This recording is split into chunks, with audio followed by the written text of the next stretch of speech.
దేశ చరిత్రలోనే కొత్త రికార్డ్ నెలకొల్పారు ప్రధాని మోదీ. అత్యధిక కాలం పీఎంగా మోదీ నిలిచారు. నెహ్రూ రికార్డ్ని నేత దాటేశారు. మరిన్ని వివరాలు ఈ ప్రత్యేక కథనంలో చూద్దాం. నమస్తే, వెల్కమ్ టు ప్రైమ్ 9 ఫోకస్.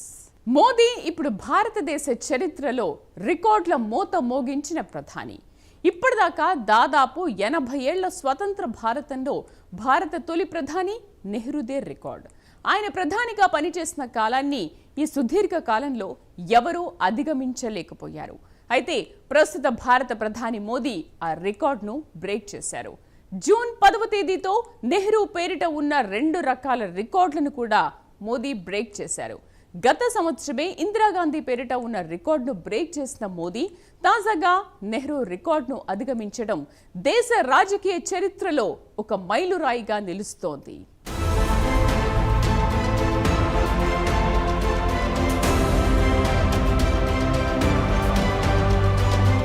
చరిత్ర తిరగరాస్తూ సరికొత్త రికార్డు సృష్టిస్తూ భారత రాజకీయాల్లో నరేంద్ర మోడీ అత్యంత అరుదైన ఘనత సొంతం చేసుకున్నారు. 8 దశాబ్దాల స్వతంత్ర భారత ప్రస్థానంలో ఏ ప్రధాని కూడా బ్రేక్ చేయలేని రికార్డ్ మోడీ బ్రేక్ చేసేశారు. అలా భారత ప్రజాస్వామ్య శిబిరంపై తిరుగులేని నేతగా తయారయ్యారు. సామాన్య కార్యకర్తగా ప్రస్థానం మొదలుపెట్టి దేశ ప్రధానిగా అత్యున్నత శిఖరాలు అధిరోహించిన మోడీ నెహ్రూ నెలకొల్పిన ఓవరాల్ టెన్యూర్ రికార్డైన 6130 రోజులను దాటేశారు. జూన్ 10తో 6131 రోజుల పాటు ఎడతెరిపి లేకుండా ప్రధాని హోదాలో ఉన్న వ్యక్తిగా అరుదైన రికార్డు నెలకొల్పారు. ఆయన ఇంకా ప్రధానిగా కొనసాగుతూ తన రికార్డు బ్రేక్ చేస్తే భావి నేతల ముందు అత్యంత భారీ సవాలే ఉంచారు మోడీ.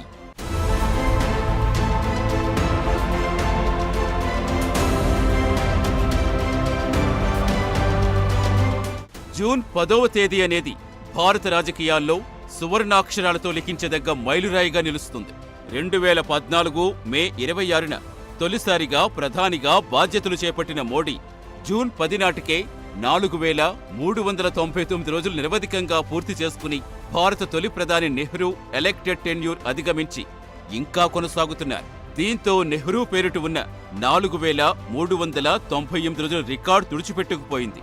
గత ఏడాది జూలై 25నే నెహ్రూ తనయ ఇందిరాగాంధీ పేరిట ఉన్న 4077 రోజుల నిరవధిక రికార్డు అధిగమించిన మోడీ ఇప్పుడు ఏకంగా నెహ్రూ రికార్డే బ్రేక్ చేసి ఎవ్వరికీ అందనంత ఎత్తులో నిలిచారు. ఇక్కడ ఒక విషయం గమనించాలి. నెహ్రూ మొత్తం పాలన 6130 రోజులు. మోడీ జూన్ 10తో 6131 రోజులు పూర్తి చేసుకున్నారు.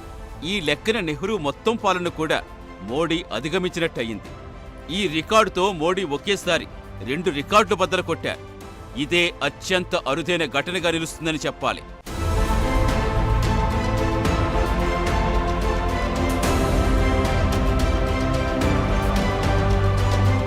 ఈ రికార్డు గురించి మరికాస్త వివరంగా చెప్పుకుంటే, దేశానికి స్వాతంత్ర్యం వచ్చాక తొలి సార్వత్రిక ఎన్నికల్లో గెలిచిన తర్వాత నెహ్రూ ప్రధానిగా పనిచేసింది 4398 రోజులు.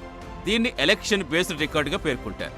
అంటే తొలి ఎన్నికలు జరిగిన 1952 నుంచి నెహ్రూ చనిపోయిన 1964 వరకు ఆయన ప్రధానిగా పనిచేసిన కాలమన్నమాట. కానీ నెహ్రూ ప్రధానిగా పనిచేసిన మొత్తం రోజులు 6130. అంటే 1947 ఆగస్టు నుంచి తొలి ఎన్నికలు జరిగిన 1952 వరకు కూడా కలుపుకుంటే అది 6130 రోజులు అవుతుంది. నెహ్రూ పేరిట ఉన్న ఈ 2 రికార్డ్స్ కూడా మోడీ అధిగమించారు. అది విశేషం.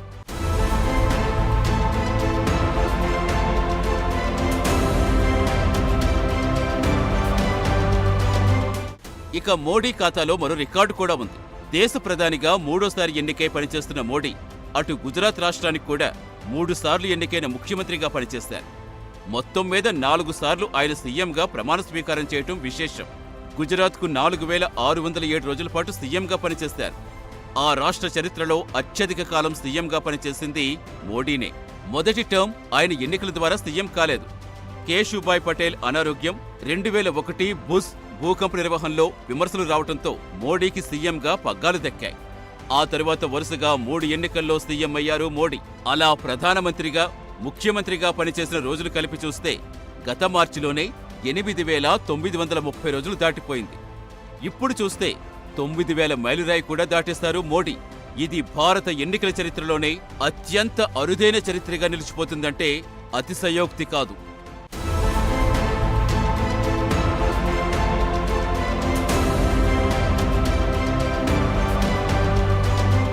నెహ్రూ కాలానికి నేటి మోదీ శకానికి మధ్య చాలా వ్యత్యాసం ఉంది.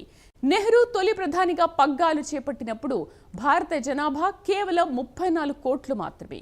2014లో మోదీ అధికారంలోకి వచ్చే నాటికి అది 131 కోట్లకు చేరింది. ఇప్పుడైతే 146 కోట్లు దాటింది. మరి అప్పటి రాజకీయ వ్యవహారాలకు ఇప్పటి వ్యవహారాలకు తేడా ఏంటి? ఎవరి పాలనలో ఎవరి హయాంలో పాలసీలు పర్ఫెక్ట్గా రూపుదిద్దుకున్నాయి?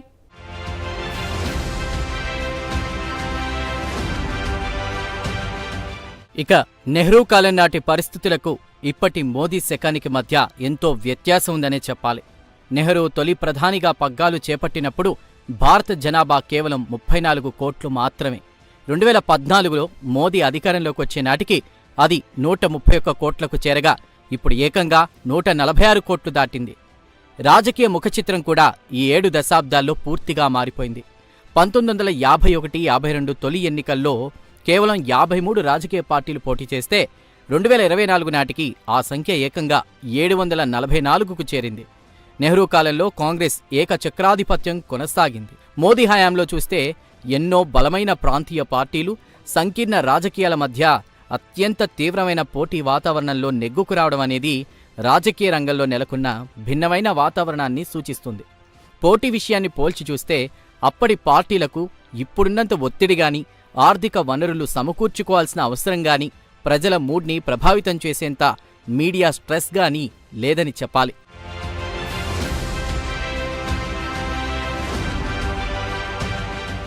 మోదీ తన రాజకీయ ప్రస్థానంలో ఎన్నో అరుదైన మైలురాళ్లు దాటుకుంటూ వచ్చారు. వరుసగా 2 సార్లు పూర్తి మెజార్టీతో అధికారంలోకి వచ్చిన తొలి కాంగ్రెసేతర ప్రధానిగా ఆయన రికార్డు సృష్టించారు. అంతేకాకుండా నెహ్రూ తర్వాత వరుసగా 3 లోక్సభ ఎన్నికల్లో విజయం సాధించిన ఏకైక నాయకుడిగా చరిత్ర పుటల్లోకి ఎక్కారు. మోదీ సుదీర్ఘ పాలనలో దేశంలో ఉన్నత విద్యా వైద్య రంగాల్లో విప్లవాత్మక మార్పులు చోటు చేసుకున్నాయి. 2014 నుంచి 2026 మధ్య కాలంలో ఐఐటీల సంఖ్య 16 నుంచి 23కి పెరిగింది. అలాగే ఐఐఎంల సంఖ్య 13 నుంచి 21కి చేరింది. ఇక దేశవ్యాప్తంగా ఎయిమ్స్ ఆసుపత్రుల సంఖ్య 7 నుంచి ఏకంగా 23కు పెరిగింది. నెహ్రూ పాలన సాగించిన కాలంలో ప్రైవేట్ టీవీ ఛానళ్లు కానీ, సోషల్ మీడియా కానీ, స్మార్ట్ ఫోన్లు కానీ లేవు. కానీ మోదీ పాలన పూర్తిగా డిజిటల్ యుగంలో నిరంతర నిఘా నీడలో సాగుతోంది. 24 గంటల న్యూస్ ఛానళ్లు, సోషల్ మీడియా, డిజిటల్ ప్లాట్ఫామ్స్ నిరంతరం ప్రభుత్వాన్ని పర్యవేక్షిస్తూనే ఉంటాయి. ప్రభుత్వం చేసే ప్రతి అడుగుపై ఎప్పటికప్పుడు స్క్రూటినీ నడుస్తోందని గమనించాలి.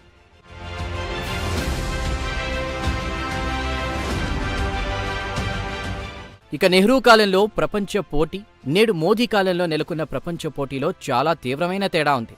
నెహ్రూ కాలంలో 2 ప్రపంచ శక్తుల మధ్య కోల్డ్ వార్ ఉండేది. America versus Soviet union. ప్రపంచం 2 స్పష్టమైన శిబిరాలుగా విభజించబడింది.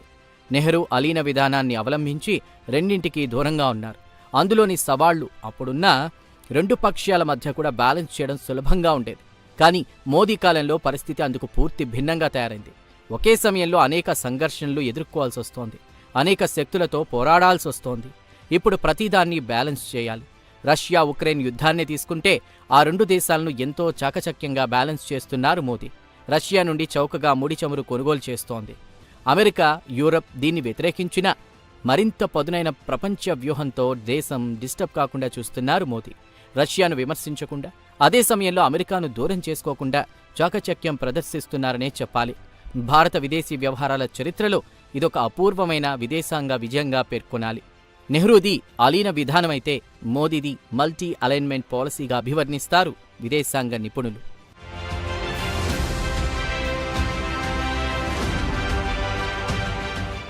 మరోవైపు ఇజ్రాయెల్ హమాస్ సంఘర్షణ. భారత్లో దాదాపు 20 కోట్ల మంది ముస్లిం జనాభా ఉంది. అదే సమయంలో ఇజ్రాయెల్ భారత్కు ముఖ్యమైన రక్షణ పరికరాల సరఫరాదారు. అరబ్ దేశాలతో చమురు వ్యాపారం ఉంది. మోదీ ఈ మూడింటిని ఒకేసారి నిర్వహించాల్సొచ్చింది. మరోవైపు అమెరికా, ఇరాన్ ఉద్రిక్తతల విషయంలోనూ భారత్ బ్యాలెన్స్ తప్పకుండా వ్యవహరిస్తోంది. భారత్ ఇరాన్ నుండి కూడా చమురు దిగుమతి చేసుకుంటుంది. అమెరికా ఆంక్షలున్నప్పటికీ వ్యాపార ప్రయోజనాలు కాపాడుకుంటోంది. ఒక్క ముక్కలో చెప్పాలంటే నెహ్రూ కాలంలో చదరంగంలో 2 రాజులు మాత్రమే ఉండేవారు. మోదీ కాలంలో అదే చదరంగంలో 6 నుంచి 7 రాజులు ఏకకాలంలో ఆటలో పాల్గొంటున్నారు.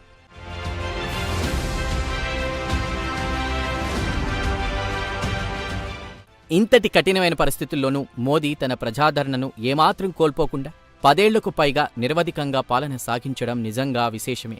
రికార్డుల పరంగా చూసుకుంటే ఇది కూడా అన్బ్రేకబుల్ రికార్డుగానే చెప్పాలి.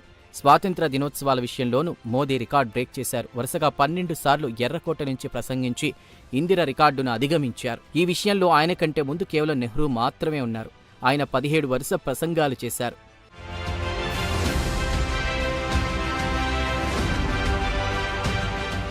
మధ్యప్రాచ్యంలో కూడా మోదీ మార్క్ ఆట తీరు స్పష్టంగా కనిపిస్తోంది. 2024 ఫిబ్రవరిలో ఖతార్తో $78 బిలియన్ ఎల్ఎన్జీ ఒప్పందం కుదిరింది. ఇది 2048 వరకు భారత ఎనర్జీ సెక్యూరిటీకి హామీ ఇస్తుంది. దీనికి కొద్ది రోజుల ముందే మరణశిక్ష ఎదుర్కొన్న 8 మంది భారత నావికులను ఖతార్ నుండి విడుదల చేయడం మోదీ దౌత్య నైపుణ్యానికి సాక్ష్యంగా పేర్కొనాలి. భారత్ పాకిస్తాన్ సంబంధాలను భారత్ అమెరికా సంబంధాల నుండి వేరు చేసిన విధానం ప్రపంచవ్యాప్తంగా ఆసక్తి కలిగించింది. మరోవైపు 2026 నాటికి మోదీ 2 డజన్లకు పైగా విదేశీ పౌర పురస్కారాలు అందుకోవడం ప్రపంచవ్యాప్తంగా ఆయన పాపులారిటీని సూచిస్తుంది. ఇది భారత చరిత్రలో ఏ నేత కూడా సాధించిన రికార్డంటే అతిశయోక్తి కాదు. అటు ఇజ్రాయెల్ విషయంలోనూ మోదీ కొత్త ప్రమాణాలు నెలకొల్పారు. 2017లో ఇజ్రాయెల్కు వెళ్లిన తొలి భారత ప్రధాని మోదీ ఈ సంబంధాన్ని ఒక ముఖ్యమైన వ్యూహాత్మక భాగస్వామ్యంగా మలచగలిగారు. 2026 ఫిబ్రవరిలో మళ్లీ ఇజ్రాయెల్ను సందర్శించారు. క్వాడ్, G20, బ్రిక్స్ వంటి అన్ని వేదికలపై భారత్ నిర్ణయాత్మక స్వరంతో తలెత్తుకుని మాట్లాడేలా చేసింది మోదీ నాయకత్వమే. 2023 G20 అధ్యక్ష హోదాలో ఆఫ్రికన్ యూనియన్ను శాశ్వత సభ్యుడిగా చేర్చడం దౌత్యపరంగా భారత్ చేసిన అద్భుతమైన పనితీరుకు నిదర్శనంగా పేర్కొంటారు.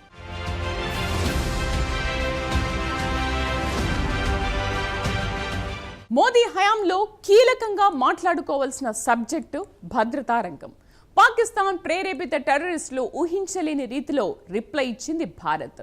ఆపరేషన్ సింధూర్ పేరిట ఉగ్రమూకలకు జీర్ణం కాని రీతిలో సెంటిమెంటల్గా దౌత్యపరంగా పాక్ మెడలు వంచగలిగింది భారత్.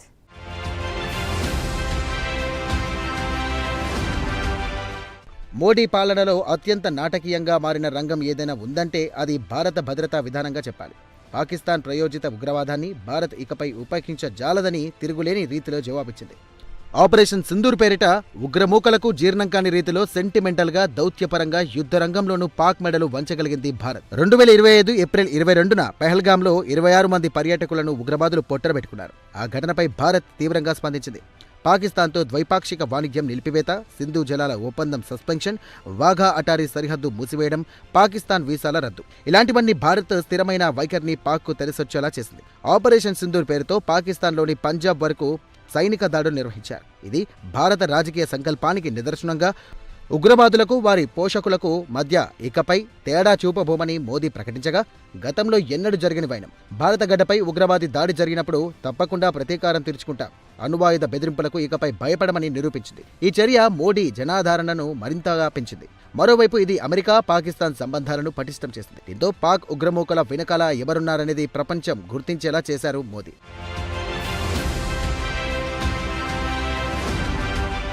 మోదీని అర్థం చేసుకోవాలంటే ఆయన్ను ఎదుర్కొంటున్న విపక్షాలని అర్థం చేసుకోవాలంటున్నారు రాజకీయ నిపుణులు.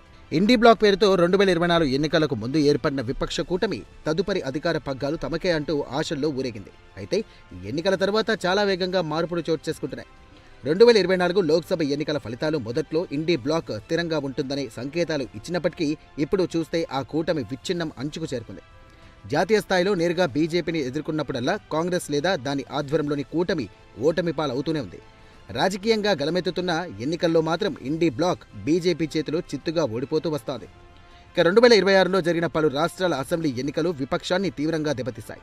పశ్చిమ బెంగాల్లో తృణమూల్ కాంగ్రెస్ పరాజయం, తమిళనాడులో డీఎంకే ఓటమి. అలాగే ఈ రెండు ఫలితాలు బీజేపీ హిందూ జాతీయవాద రాజకీయాల ప్రాధాన్యత ఎలాంటిదో రుజువు చేస్తోంది.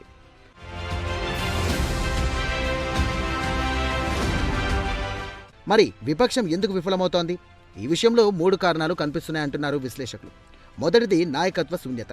రాష్ట్ర స్థాయిలో బలమైన నేతలే అయినప్పటికీ జాతీయ అంగీకారం రావడం కష్టం. మరోవైపు కాంగ్రెస్ పార్టీ నాయకత్వ సంక్షోభాన్ని చాలా కాలంగా ఎదుర్కొంటోంది. దీనికి పరిష్కారం కనుచూపు మేరలో కనిపించడం లేదు. ఇక రెండవది సరైన భావన, బలం లేని విధానం. మోదీ వైపు వికసిత భారత్, ఒకే దేశం, ఒకే ప్రజ, సనాతన వారసత్వం వంటి సెంటిమెంట్తో కూడినటువంటి నెరేటివ్ ఉంది.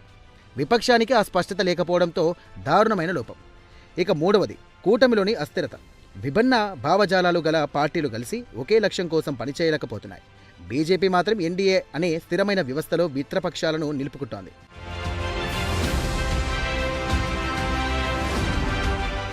వయసు రీత్యా చూస్తే మోదీ 75 సంవత్సరాలు దాటిన నేత. ఆయన వారసుడు ఎవరనే ప్రశ్నలు ఉన్నాయి. కానీ ఆయన దగ్గర ఎంతో బలమైన రాజకీయ వ్యూహాలు ఇంకా పదునుగానే ఉన్నాయి. 2024 ఎన్నికల్లో బీజేపీ 240 సీట్లకు పడిపోయినా టీడీపీ, జేడీయూ వంటి మిత్రపక్షాలతో ఎన్డీఏ కూటమి స్థిరంగా అధికారంలో కొనసాగుతోంది. ఇది మోదీ రాజకీయ వ్యూహానికి, అనుసంధాన నైపుణ్యానికి నిదర్శనంగా పేర్కొంటున్నారు రాజనీతివేత్తలు. బీజేపీకి స్వయంగా బలం తక్కువే ఉన్నప్పటికీ ఎన్డీఏను మాత్రం చెక్కు చెదరకుండా చూసుకోగలుగుతున్నారు. దీన్ని దృష్టిలో ఉంచుకుంటే రేపటి రోజుల్లో మోదీ నాయకత్వంలో భారత్ ఏ దిశగా వెళ్తుందనేది ఆసక్తిగా రేపుతోంది. ఇక 2027 కల్లా జపాన్ను దాటి మూడో అతిపెద్ద ఆర్థిక వ్యవస్థగా నిలవడానికి భారత్ పరుగులు తీస్తోంది. రష్యా ఉక్రెయిన్ యుద్ధం, యుఎస్ చైనా మధ్య పోటీ ఇవే కొనసాగే కొద్దీ మల్టీ అలైన్మెంట్ అనుసరించే భారత్ అన్ని వైపులా నుండి ఆదరణ పొందుతూనే ఉంటుందని చెప్పాలి. ఇక ట్రంప్తో సంబంధాలను మళ్లీ పదునెక్కించడం, ముఖ్యంగా టెక్నాలజీ, డిఫెన్స్, ఎనర్జీ, స్పేస్ రంగాల్లో భాగస్వామ్యాన్ని ముందుకు తీసుకువెళ్లడం మోదీ ప్రాధాన్యతల్లో ఉంది. మరోవైపు 2029 ఎన్నికలు వచ్చేంత వరకు హిందూ ఓటర్లలో ఐక్యత నిలబెట్టుకోవడం బీజేపీ వ్యూహంలో కీలకమైన భాగంగా చెబుతారు. రామ మందిరాన్ని నిర్మించి మాట నిలబెట్టుకున్న పార్టీగా బీజేపీ క్రెడిబిలిటీని బలపరుచుకుంది. ఈ క్రమంలోనే 2029 ఎన్నికల తర్వాత బీజేపీ పగ్గాలు ఎవరి చేతికి చిక్కుతాయనేది అత్యంత ఆసక్తి రేపుతున్నటువంటి అంశం. మోదీ తర్వాత ప్రధానిగా యోగి ఆదిత్యనాథ్ అవుతారా? అమిత్ షాకు అవకాశం ఇస్తారా? రాష్ట్రపతి మురుగులాగా ఎవరికీ తెలియని కొత్త వ్యక్తిని రంగం మీదకి తెస్తారా అనేది కూడా ఆలోచన రేకెత్తిస్తోంది.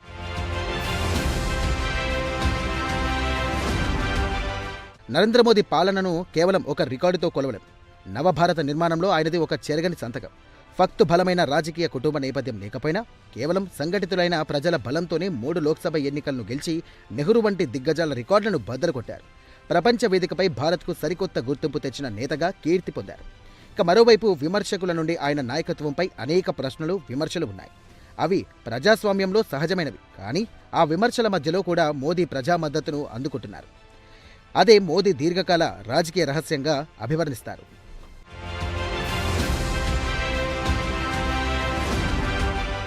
నెహ్రూ, ఇందిరాలను దేశానికి స్వాతంత్ర్యం తెచ్చిన కుటుంబ నేపథ్యం ఉన్న నేతలుగా కాంగ్రెస్ నేతలు ఇప్పటికీ ఘనంగా చెప్పుకుంటారు.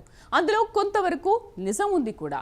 అయితే పాలనలో, ప్రభుత్వ నిర్వహణలో తమను మించిన వారు లేరని చెప్పుకోవడానికి ఇప్పుడు అవకాశం లేకుండా చేశారు మోదీ. ఎందుకంటే ఇప్పుడు మోదీ నమోదు చేసింది కేవలం ఒక సంఖ్య కాదు. అది కోట్లాది భారతీయుల నమ్మకానికి, ఒక నాయకుడు సాధించిన పరిపాలనా నైపుణ్యానికి చెరగని సాక్ష్యంగా పేర్కొనాలి.